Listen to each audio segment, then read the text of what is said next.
Hey guys, welcome back to another video, and just going to start to move the pigs out today, so I'm getting organized for that. And I just wanted to, today is the 8th of April, it's about 9 o'clock in the morning here now. I had some snow and hailstones this morning when I got up, and it's about 3 degrees. It's 9 o'clock now and it's still like 3 degrees, really cold, but the humidity is like 88%, so it's not crisp cold. And that's why I tell people, if you're going to do pasture broilers in Ireland, do not be doing them early or late in the year. You've got a small window to hit in the summer. This would be absolute hell for little broiler chicks if you're trying to get them outside. Now I'm due to pick mine up next week. I aim to put them out around the beginning of May. Typically, historically, our last frost date here is April 14th, and you're nearly sure it's going to be wet this time of year, so it's not good crisp hard frost. It's going to be real miserable, wet, cold. So I would aim for around the beginning of May. Last year we actually had frost up to the 14th of May, which was abnormally late for us, but it's the best kind of estimate historically I can see you can go for. So I typically aim to get the birds in around the middle of April, brood them for 3 weeks, so they're coming out about a week into May, and it's about safe then, and it's just much easier. Your chances of low mortality and the birds having a much happier time is higher. So just that's my little thoughts on that. I'm just going down through this is where we had the pigs last year. You can see some parts haven't regrown here, other parts really have taken off, and this is where we finished with the pigs. I'll probably bring the pigs through here again this year, but not for another couple of months, so it'll be well recovered. You can even see all the green that's coming back there. I think I'll give it another go this year, and then I'll see how I feel things are, and I might rest it then for a couple of years. The reason why we're going back over here is the little river flows through the bottom of the farm. The reason why we're going back over here is because this is where we left one of our IVCs, so I want to take this back around. We're actually starting the pigs off on the other side of the farm, so it's still here anyway. That's positive. I actually tied it to the tree because sometimes the river can come up and flood it, and I was afraid it might get taken away. So this is what we let the pigs sleep in at night if it's raining. They generally use it until they get to about 50 kilos or so, and when the weather's warmer because it's summertime, they just lie outside. So I gotta drag this all the way over there. I'm out of breath, but got it up here, so I'm just going to use the quad now to pull it over to the other side of the farm. Whew. Okay, got myself a bit of a road training going on here. I picked up a branch that had fallen down as well. I'm going to put it in my chipping pile. So I've got my two IBCs, and these are going, this is where we're putting the pigs in here. We've got a big strip here. It's about 75 meters long by about 30-40 meters wide, and we cleaned it up real good last year except for this back end, and I'm hoping to put, maybe if we go in here, this is also our water line that we got to hook up, and the other thing we got to get now is our fence and our water bottle. So the pigs came through here last year. It was all pretty much like this up here. I didn't go into this area, you can see, but there's like 6 foot of brambles. So we put the pigs in, and they cleaned this up pretty good. I'm going to do it once more this year because it's still kind of thick up towards the back here, and my plan is to then just thin out a little bit of the branches on these. I don't want to take away these trees, I just want to thin them out because I want to actually put garden beds in here. It's actually quite open. I'm going to maybe take back some of this blackthorn, not all the way, just out of the middle here, maybe some of this here, take this back, so I can just set up nice little garden beds and nice little area, just a chill out area kind of with a little path around it. So we're going to start down this end here and work our way back up with the pigs.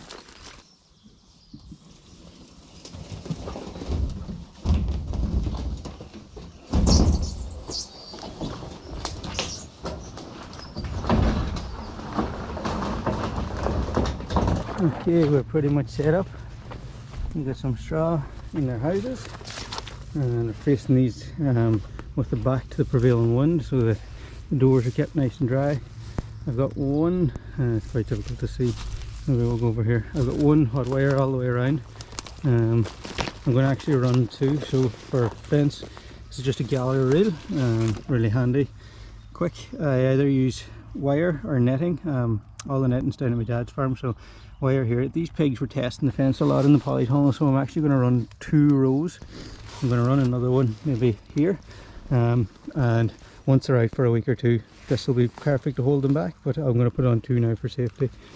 So I've got everything set up. The only other thing I got to do is water. I've got the line in. I want to put a ball cock on my water tank, so I'm going to do that. I'm going to put the pigs in and get the water tank with the ball cock on it, and then put that in with them. I'm just waiting for Neve to come and help me, because I could do this on my own. The pigs are hungry. I haven't fed them this morning. It's about 2 hours past feeding time, so they're going to be hungry. They're going to follow me. This is going to be a little bit tricky here. Majority of pigs don't like going over bridges like this, and if I do it on my own, they'll follow me right up to here, no problem. But then I'm going to be on this side, and the pigs probably aren't going to want. So with 2 people, one of us will be able to come behind, grab the pig boards here. That's why the pig boards are set up here, and just help push them on. They can either go over the bridge or they can go down there and up, whichever they prefer. So I'm going to go get them now. Come on, pigs.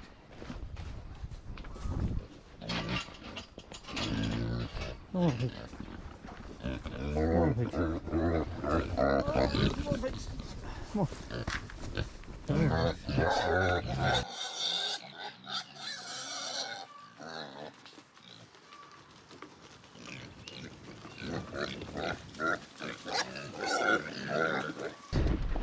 Come on, piggies. Come on. Oh, I'm running backwards. Let's go, let's go.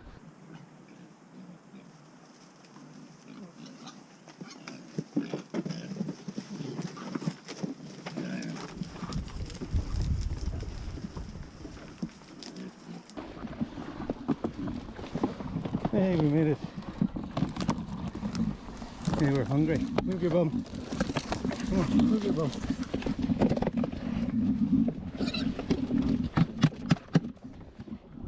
Put a couple of eggs in there too. Now, can't see that, but it's hailstoning / snowing. But these guys are pretty tough.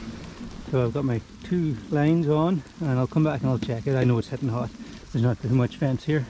I'd say that's hitting at least 6,000. I'll get my fence tester and check it out. But these guys were hungry. They've got their cozy little beds to go into as well if you want. And yeah, they're just happy to be eaten. Hey guys.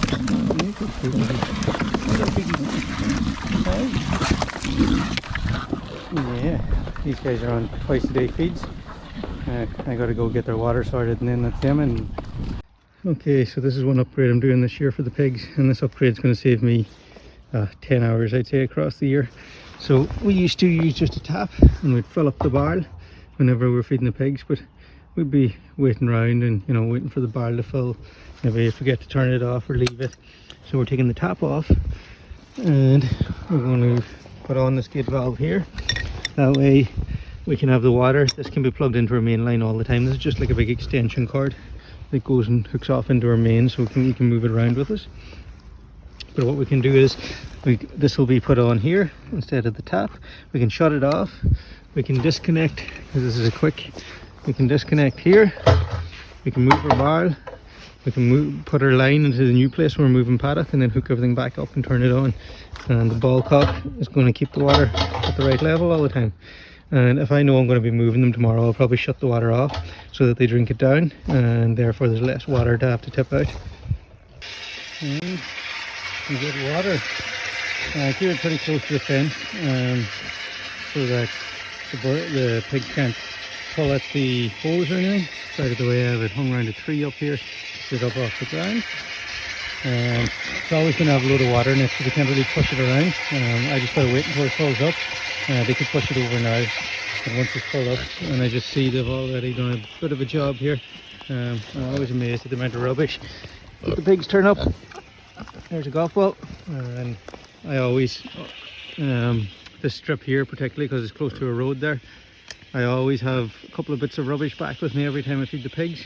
So we're cleaning up the farm with these guys, getting rid of unwanted waste rubbish. From some of it has like crisp packets from like 10-15 years ago, These guys are happy to be out rooting tooting again.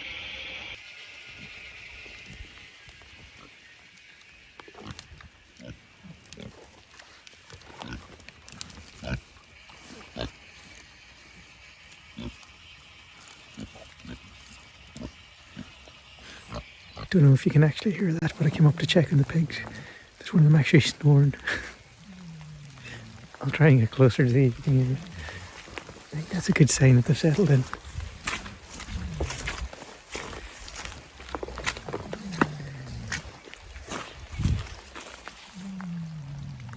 There's multiple snoring going on. I've got to wake them up to make sure they're all in here. Hey pigs! Pigs, come on! Come on pigs! Come on pigs! Oh, they must have had a busy day rooting. They're out for the count. I'll peek in and see are they all in there.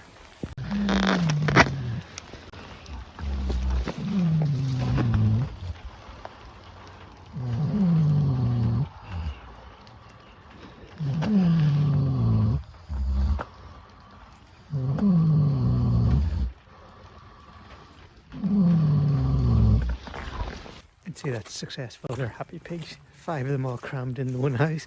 I intended that 2 could go in one and 3 could go in the other, but I guess pigs that live together, sleep together, they're going to get too big to be doing that though in a few more weeks. Happy days, happy pigs. The sheep were being problematic to put in, but luckily Dad's got the dog with him, so he'll work them in.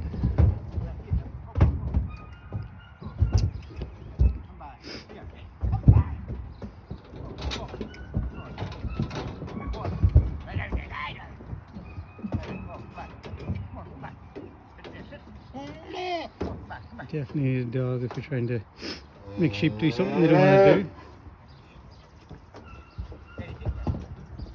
to do. The goats are pulling up me here. We've got the cows in. And there we go. Sheep's temperament just changed completely when there's a dog involved. They have complete manners. My sheep are gone if I was there on my own. The dog missed the cue there.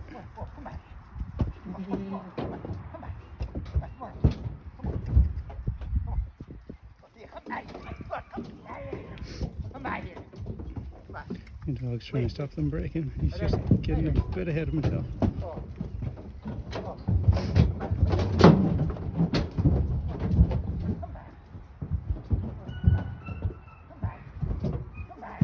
It's difficult to work sheep with young lambs like that, and they're really stubborn. We'll see how strong he is, if he can turn them. Yeah, he's got them. So here we are in farm 2.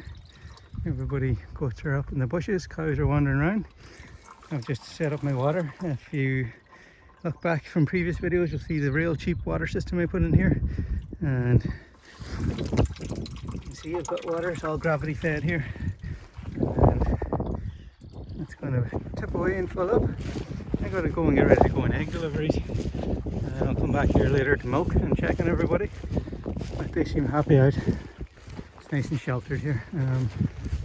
And we've got their mobile shelter with them as well, so they can hang out in there. Got a new toy for the goats. Been looking for something handy that they can play on, that I can move quickly along with them.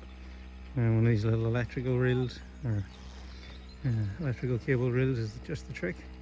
They can fight on who gets to go up there. Happy days. We're trying to eat this. We're staying 2 days on this here. Now I could do with moving them on, but I want them to really clean this up, so I'm going to kind of stay on it and hit it hard and then move on, just to clean up some of the rushes and give the new grasses as much chance as possible. The setup's working pretty good. I just need a quick little pen out here. The problem isn't keeping the goats close by to milk them. The problem is keeping the other goats out of the way. When I'm milking, all these guys want to come in and see what's happening. I actually made the mistake too of leaving some of the plastic tubes plugged in, and the goats chewed them when I was away. So lesson learned there. But yeah, system's working really well. 2 shelters are working good together, and I'm still on 2-day moves because I'm trying to clean this up good. So we've got to move this evening, and we're going to be moving up into that paddock up there. I'm just doing the morning milk here with Annie, and you can see I leave the front door open at night, and all the young goats like to hang out in here at night, which is extra shelter for them. So happy days, everybody's got some cover. So I'm just heading off to the hatchery to pick up a batch of broiler chicks. I left pretty early this morning, left at about 4:30. It's now almost 6:30, I'm nearly there. So the hatchery's a 2-hour drive for me. And they start packing off the orders in the hatchery at 6 o'clock in the morning. So if I ordered birds and I picked them up at 12 o'clock in the afternoon, they would actually have been boxed up from 6 o'clock in the morning. So that's why I like to get down there early and pick them up just as they get packed off, and that way it's less stress on the birds. It's quite a big hatchery. I can't remember, they do something like 500,000 birds a week or something like that there, some crazy number anyway. But I'm able to go up to the hatchery and they can just give me out small orders, which is great.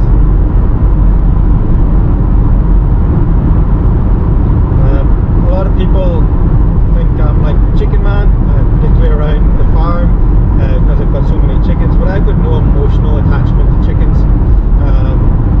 The reason why I have so much poultry on the farm is because they really meet our core principles of regenerating the land, of producing quality food for the community, and being economical. But as the price of grain is increasing, like I think layer feed is going to go, a balanced layer feed is going to go to about €1,000 a tonne here in Ireland before the end of the year. Then it's slowly becoming less and less economical, and I have no fear of reducing my layer flock if that becomes the case, because like I said, I have no attachment to them. So if the cost of production just keeps going up, I can't really increase my sales value that much. Like inflation is increasing, but people will just say, well, logically put up the price of your eggs.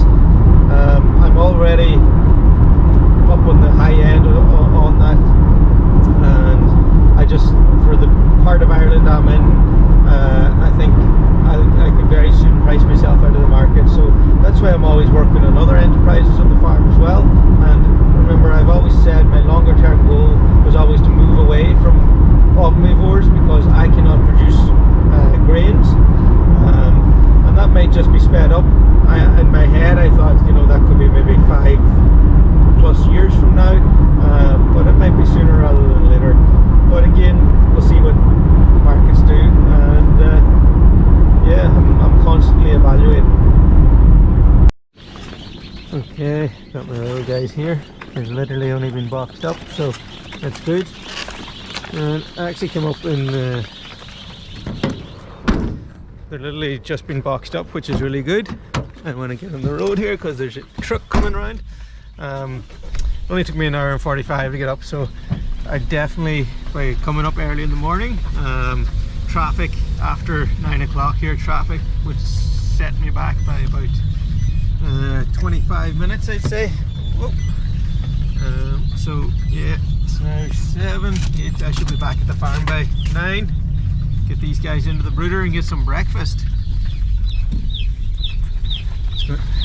It's always a noisy run home from the hatchery.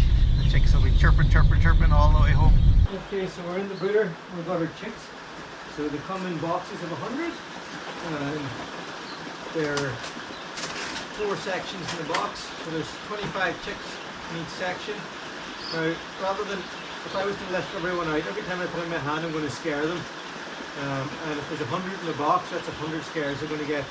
So this might look a little rough, but actually what I do is I fluff up over to the bed, and I'm just going to drop them out. That seems a little rough, but it's one scare, and I just make sure everybody's okay. And everybody's okay. And now we want to introduce them to water as well, so maybe 10-15% of the birds will dip their beak in water. We'll just take them like this here. We'll hold one finger on their head and just give them a little drink of water. And if we do about 15% of them, they will teach the rest how to drink. I'm going to go ahead and get the other box out. Sorry, buddy. This is the small box.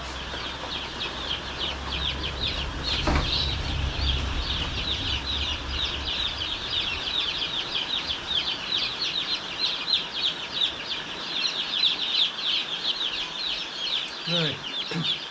These little guys are Ross 308s. We get them unvaccinated, and they were just hatched out probably last night. And we're going to keep them in here now for 3 weeks at least. The weather should be okay to let them out after that. Worst case scenario, we would keep them in, but 3 weeks is our aim. And they're on a specific feed plan, heat plan. Everything's tailored for them. So here's hoping they have a lovely time in here. I'm going to get more of them dipped in water and get them happy.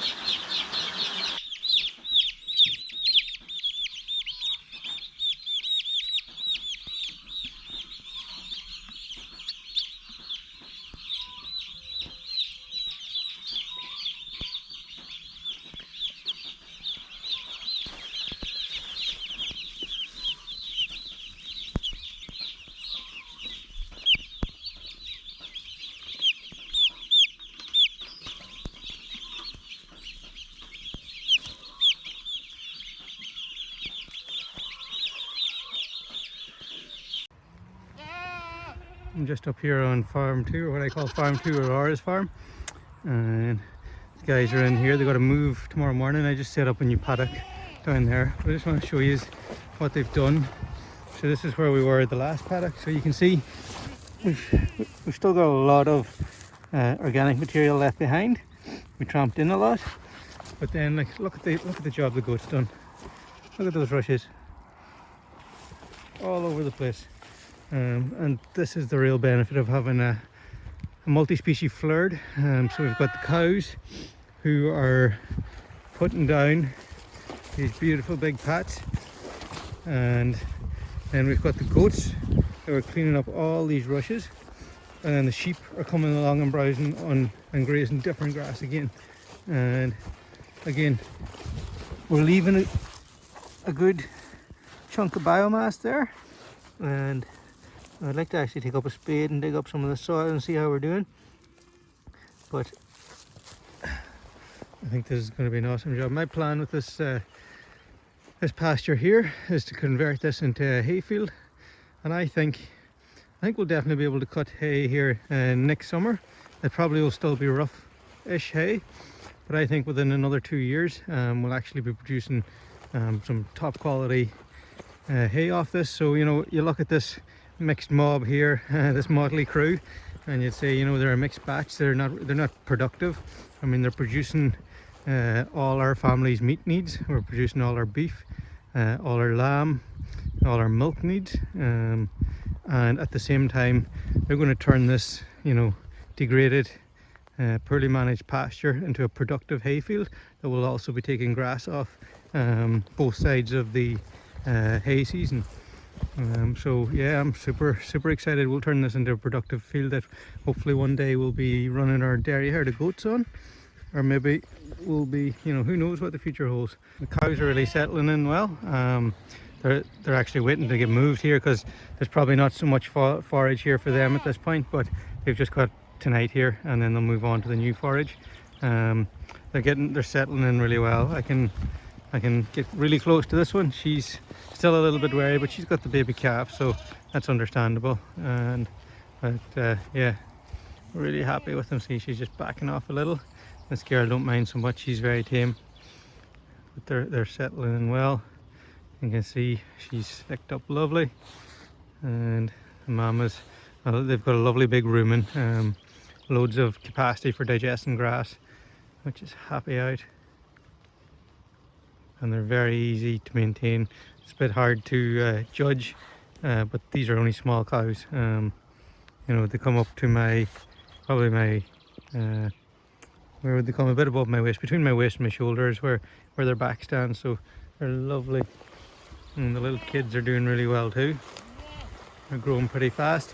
They're still on the mamas full time, but we'll start goat sharing. Hey baby kids.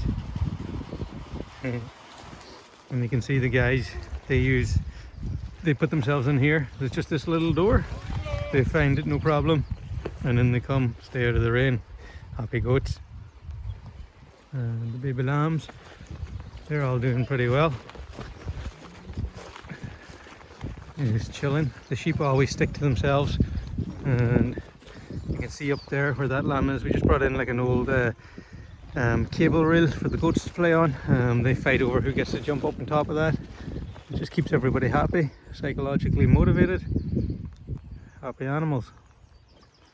That's it from this video, guys. I'm just getting these guys ready. They're going to move in the morning. I'm really liking this mobile setup, the milking station and the mobile shelter. It's just working a dream for the animals.